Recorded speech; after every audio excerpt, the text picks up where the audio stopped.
আজকে রান্না হবে মহিষের মাংস, সব রেডি করে রাখছে, এখন মহিষ কিনতে হইব। আমি আর আরিফ এখন যাব মহিষ কিনতে।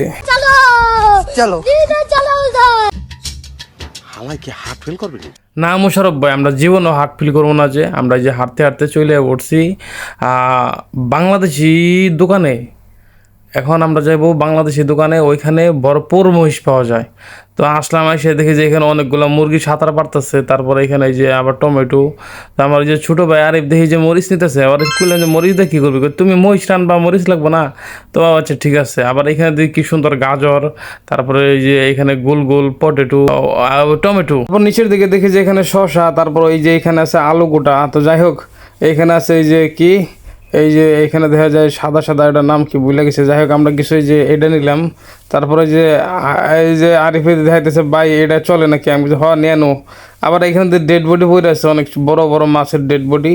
তো এটা পোস্টমর্টম করবো কি এটা আমি জানি না, যে করবো আর জীবনের লাইসেন্স বাতিল হয়ে যাবো। যাই হোক, এখানে বড় বড় আছে, এগুলা যদি আপনি নিতে চান তাহলে ওরা পোস্টমর্টম করে দেবো। তারপরে এখানে দিয়ে আবার এই যে ছিলাবিলা ইলিশ আছে। তো যাই হোক, আমরা যাইসা পড়ছি মহিষের বাজারে। এখান থেকে একটা মহিষ নেব। এই যেটা হচ্ছে মহিষ, আমার এখান থেকে একটা মহিষ নিতে হইব। ডাক দিলাম বেড়ারে, বেড়া এই যে মাপ দিতেছে। তো মোটামুটি দেখলাম যে ভালোই বড় আছে মহিষটা। কত কেজি? 1890 কেজি হয়ে গেছে। যাই হোক, এখন আমার মহিষটারে পোস্টমর্টম করার জন্য প্রস্তুতি নিতেছে। তারপর দেখি যে এক হাতে ধরে 3 হাতে জব দেবো। এরে কি আজীব রে, দেখা হয় যে কই দিছে আল্লাহ আকবর, এমনি করে জব করে। তো যাই হোক, আমরা এই যে এই ডেড বডি খাই বিদেশে বাইচে আছি। তো কোন ওই যে ধর দম বাইরে যেতেছে। তারপরে এখান থেকে অনেকগুলা পোস্টমর্টমের কাজ চলতেছে, মালমূল খাইয়া নিছে তারা। যাই হোক, এমনি করে তারা পোস্টমর্টমের কাজগুলো করে থাকে।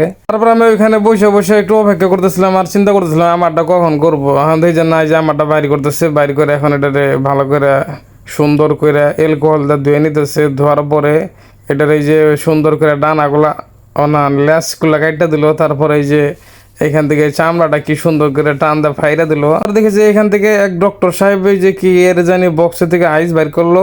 তারপরে পায়ের উপরে আইস রাইখা অনেক নাত্তানাত্তি করলো।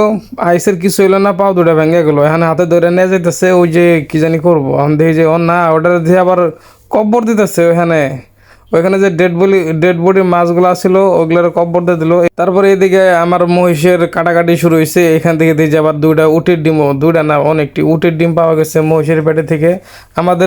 আমাদের মহিষ কেনাকাটা শেষ, এখন আমরা দুই ভাই মিলে এখন যাইবো বাসার দিকে। তো এদিকে দেখি সুন্দর কি সুন্দর ওয়েদার, বৃষ্টি হইতেছে, ঠাডা পড়তেছে, আর আমরা হাইটে হাইটে যাইতেছি। আর রাস্তায় আমার দুই বন্ধুর সাথে দেখা হয়ে গেল অনেকদিন পরে। তো বন্ধুরে জিজ্ঞেস করলাম মহিষ টুস খাইবো নাকি, কিছু কইলো না। আবার এদিকে সামনে দিয়ে যে অনেক লোকজন, চিন্তা করলাম যে এখানে এত লোকজন কিসের, ফ্রিতে কোনো কিছু খাওয়ান টাওয়ান দিতেছে নাকি? অন্ধি না, খাওয়ান টাওয়ান তো কিছু না, এখানে দেখছি শুটিং চলতেছে হিরো আর হিরোইনের। তো যাই হোক, ওরা দিয়ে যে রেস্টুরেন্টের ভিতরে কি জানি চাটা খাইবো, এগুলো শুটিং করতেছে। তা আমি আর কিছু কইলাম না, আমার একটু সময় কম ছিল, এর লেগে যে রাস্তাতে হেঁটে যেতেছি। আর একটু করলাম যে একটু ভিডিও করে নেয় যে আমার বন্ধুকে দেখামনি, ও না আমার ভাই ব্রাদারদের দেখামো যে দেখো এখানে কেমন করে শুটিং করে। এই যে রেস্টুরেন্টের ভিতরে শুটিং করতেছে, আমরা ডাক দিলে হয়ে যাইতো, এত কষ্ট করা লাগে নাকি? আমি বুঝি না কিছু। তারপর সুন্দর ঝিকিমিকি আলো মালো দেখতে দেখতে আমরা বাসার দিকে যাইতেছি। এই যে খেলনা গাড়ি একটা, আর এই সামনে যেতেছে একটা ফেরারি ল্যাম্বরগিনি। তো যাই হোক, ওয়েদারটা অনেক সুন্দর আছিল, বৃষ্টি বৃষ্টি, ঠান্ডা ঠান্ডা, শুধু নাই বউ। তারপরে বাসায় আইলাম, বাসায় এসে দেখি যে ওগুলো তো রেডি ছিল। রেডি থাকার পরে আমি কি আর করার, আমার মহিষের জন্য নিজের জীবন বিসর্জন দিয়েও রান্না করতে বই যে আমার মহিষের মাংস রেডি। তো এখন আমি বসাই দিছি, তারপরে যে এখন আমি রান্না করতেছি, মোটামুটি রান্না শেষ। আমরা একটু পরে খামো, আপনারা জানগা।